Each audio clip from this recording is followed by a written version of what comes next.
Matteo Messina Denaro, a name that made people afraid, the last big boss of the Sicilian Mafia. For 30 years, he was like a ghost hiding in Sicily.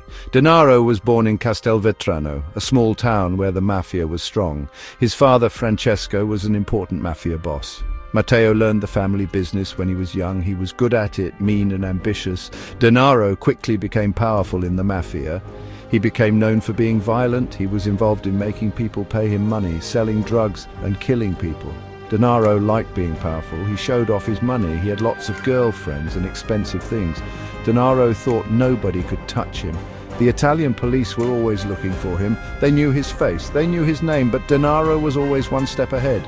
He used fake names, he moved around a lot, he sent secret messages on tiny pieces of paper. Denaro seemed to disappear. Every year he wasn't caught, his story became bigger. He became a symbol of how powerful the Mafia still was. Some people even thought he was a good guy, like Robin Hood fighting against the government. But Denaro was no hero. He was a killer responsible for many deaths. He brought shame to Sicily. Denaro was involved in some of the worst crimes in Italy's history. He helped bomb the Uffizi Gallery in Florence in 1993. The bomb killed 5 people and hurt many more. It was an attack on Italian art and history. He was also connected to the murders of 2 important judges, Giovanni Falcone and Paolo Borsellino, in 1992. These killings shocked Italy. It was like the Mafia was declaring war on the government. Denaro was a complicated man. He was a cruel killer, but he also liked nice things. He liked fancy clothes, fast cars, and pretty women. He liked video games and computers. He was very arrogant. He once bragged that he could fill a cemetery with all the people he killed. He seemed to like being famous for being bad. He liked scaring people.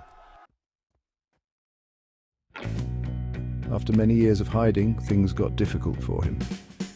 He got cancer. He needed medicine. This is what led to his capture. In 2023, after 30 years of hiding, Denaro was finally arrested. Police caught him at a hospital in Palermo, where he was getting treatment for his cancer using a fake name. The news that he was arrested surprised everyone in Italy.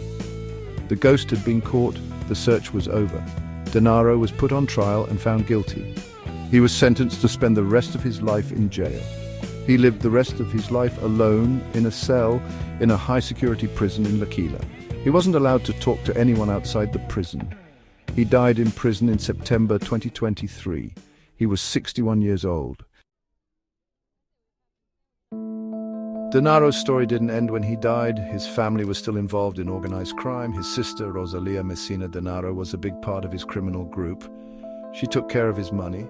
She passed messages to his friends. She was the person he trusted the most. Rosalia was arrested in 2023, soon after her brother. She was charged with helping the Mafia and hiding money. She was sentenced to 14 years in prison. Catching Matteo Messina Denaro was a big win for Italy. It was a turning point in the fight against the Mafia. But the Mafia is like a monster. You cut off one head and 2 more grow back.